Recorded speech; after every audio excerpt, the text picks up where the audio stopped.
ಇನ್ನು ಮಾಜಿ ಸಚಿವ ಅಶ್ವಥ್ ನಾರಾಯಣ್ ಕೂಡ ಬೆಳ್ಳಂಬೆಳಗ್ಗೆಯೇ ಆಗಮಿಸಿ ಡಾಲರ್ಸ್ ಕಾಲೋನಿಯಲ್ಲಿ ತಮ್ಮ ಹಕ್ಕನ್ನ ಚಲಾಯಿಸಿದ್ದಾರೆ. ಫ್ಯಾಮಿಲಿಯೊಟ್ಟಿಗೆ ಗಮನಿಸ್ತಾ ಇದ್ದೀರಾ ನೀವು ಕೂಡ ದೃಶ್ಯಾವಳಿಗಳಲ್ಲಿ.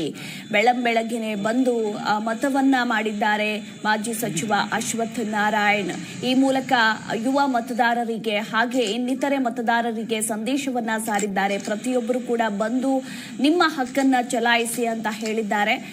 ಕುಟುಂಬದ ಜೊತೆಗೆ ಬಂದು ಬೆಳ್ಳಂಬೆಳಗ್ಗೆನೆ ತಮ್ಮ ಹಕ್ಕನ್ನ ಚಲಾಯಿಸಿರುವ ಮಾಜಿ ಸಚಿವ ಅಶ್ವಥ್ ನಾರಾಯಣ್ ರವರ ದೃಶ್ಯಾವಳಿಗಳನ್ನ ಕೂಡ ಒಂದು ಕಡೆ ನೀವು ಗಮನಿಸ್ತಾ ಇದ್ದೀರಾ. ಇಡೀ ರಾಜ್ಯಾದ್ಯಂತ ರಂಗೇರಿದೆ. ಪ್ರಜಾಪ್ರಭುತ್ವದ ಹಬ್ಬ ಅಂತಾನೆ ಹೇಳಬಹುದು. ಪ್ರತಿಯೊಬ್ಬರು ಕೂಡ ತಮ್ಮ ಹಕ್ಕನ್ನ ಚಲಾಯಿಸ್ತಾ ಇದ್ದಾರೆ.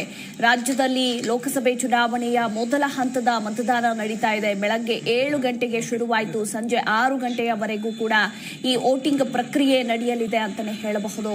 ಹೀಗಾಗಿ ಆಲ್ಮೋಸ್ಟ್ ಆಲ್ ಎಲ್ಲರೂ ಕೂಡ ಬೆಳಗ್ಗೆನೆ ಬಂದು ತಮ್ಮ ಮತವನ್ನ ಹಾಕ್ತಿದ್ದಾರೆ, ವೋಟಿಂಗ್ ಅನ್ನ ಮಾಡ್ತಾ ಇದ್ದಾರೆ ಅಂತಾನೆ ಹೇಳಬಹುದು. ಹಾಗೆ ಮಾಜಿ ಸಚಿವ ಅಶ್ವಥ್ ನಾರಾಯಣ್ ಕೂಡ ಕುಟುಂಬದ ಜೊತೆಗೆ ಬಂದು ವೋಟ್ ಅನ್ನ ಹಾಕಿದ್ದಾರೆ.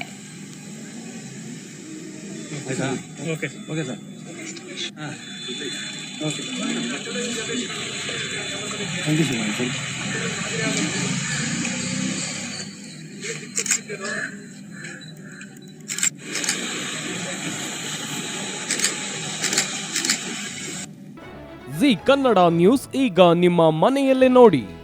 ಎಲ್ಲ ಕೇಬಲ್ಗಳಲ್ಲಿ ಈಗ ಲಭ್ಯ.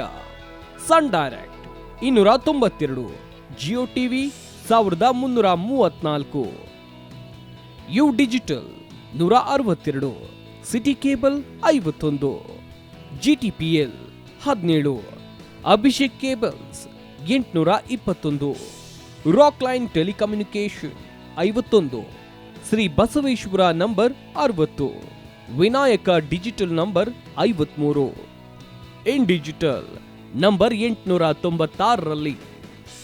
ನಿಮ್ಮಿಸ್ತದ ಜಿ ಕನ್ನಡ ನ್ಯೂಸ್ ನೋಡಿ ಆನಂದಿಸಿ.